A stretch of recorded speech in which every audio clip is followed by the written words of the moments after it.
right, 6:37 now. There is a lot to talk about this morning, breaking down the President's State of the Union from last night to the significance and political impact of the President's visit today. That's right. Joining us this morning, UW Professor Mike Wagner and our own political reporter, Will Kenneally. Thank you both for joining us this morning. We're going to start with you, Mike, on that State of the Union. What were some of your biggest takeaways of the night?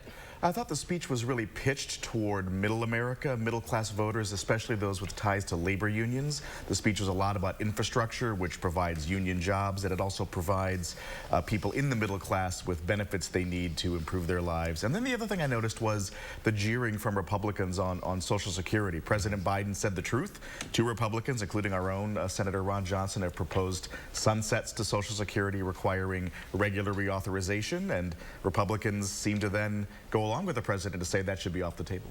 All right, Will, I want to ask you about the significance of President Biden choosing Madison, Dane County, southern Wisconsin, DeForest, to kick off his post-State of the Union tour. What's your take on that? So it's the second year in a row that he's done this, right? Last year he's up in the Duluth Superior area. He seems to want to target Wisconsin. Obviously, that's a good electoral state for him, especially if he's running for re-election next year.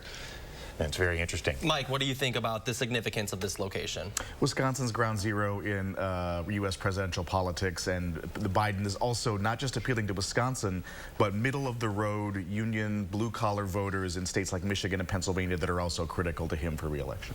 Now, Will, the president choosing Liuna Training Center for the location of his speech today seems very on brand for what the president is trying to accomplish. I mean, if you're going to talk about unions and rebuilding our infrastructure, I mean, this place, it seems like it's right on the nose. Exactly, too. Wisconsin being kind of ground zero for unions in the country here, too. Last time he's in Wisconsin, he's in Milwaukee for Labor Day. So it's exactly right on brand for where he wants to be. I also want to mention, too, what we saw in the speech a little bit was if you close your eyes almost, you would have heard a lot of folks from him. He kind of brings this Midwestern folksy charm in that speech, similar to what we heard a lot with Evers this past election. So it seems to be kind of taking a little bit from the Evers playbook on some of these issues that will resonate with Wisconsinites here. Mike, what do you think about some of the political implications heading into, maybe the spring primary that's coming up, and then, of course, all eyes on 2024, thinking about, a potential re-election campaign for Biden? A presidential visit makes politics more salient in people's lives, and since we have the Supreme Court elections coming up, it might be something that generates more interest in what's typically a low turnout election, which is something Democrats would especially like because they would like to change the ideological balance of that state Supreme Court. Right. I want to ask both of you, what do you plan on seeing today? What are you looking for with the president's visit? We'll start with you, Will. I think the main thing, I was pulling up some numbers here earlier. Biden, especially in Wisconsin, his favorability is underwater. It's 43-56. More people disfavor his job approval. So I think what he's going to try and do is really talk up his accomplishments for the first few years, really make a case for continuing his run possibly next year. And what about you, Professor? I'm looking for how he tries to appeal to the kinds of voters that Democrats lost in the early part of the Trump era and have been trying to slowly win back, the middle class, blue collar type voters that are critical in states like Wisconsin. All right.